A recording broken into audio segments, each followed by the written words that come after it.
Obviously, one of the issues at the moment is interest rates. We're up at 5.25% this week. How are you? What's the ripple effect that you're seeing through the marketplace on that? Yeah, it's interesting. Clearly, we saw 14 consecutive interest rate rises from a base rate of 0.1%, as you say, Richard, to 5.25%, which are obviously having implications on SMEs vis-a-vis the amount of interest they're having to pay to service their debt. I mean, at the moment, I think SMEs would like to see interest rates falling. Is that likely in the near future? I think we're seeing mixed messages from Rishi Sunak and Andrew Bailey, the governor of the Bank of England at the moment. Andrew Bailey's target is to reach a 2% inflation rate. Clearly, we've dropped from 11% a year ago to 4.6% in October. However, that was expected. I think there's a challenge for Andrew Bailey to get down to 2%. Ordinarily, when we've got high inflation, we've got an economy that is booming. That's not the case at the moment.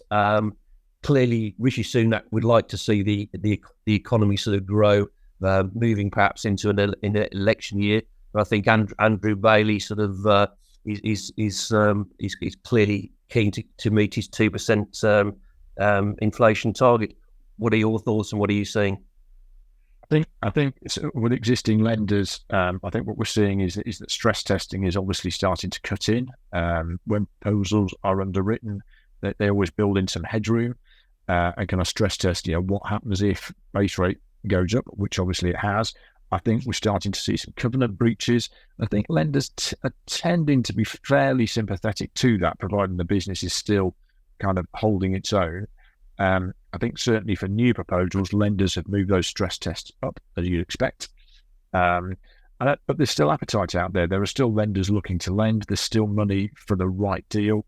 I think it's just one of those things where people say interest rates are high.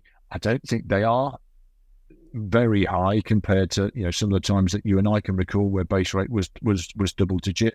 I think it would be good to see them go down again. And certainly looking at the commercial property market, fixed rates have cooled off, are starting to come in a bit lower now. So I think the indications are that they expect the next movement to be down, hopefully. But as you say, I think that inflation rate is going to be a key number.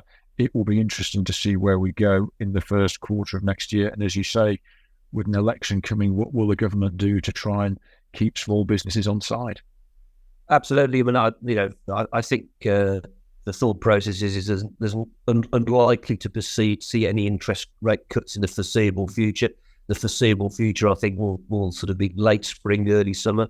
And if there are any rate cuts, it'll be sort of very slowly and probably only 0.25% at a time.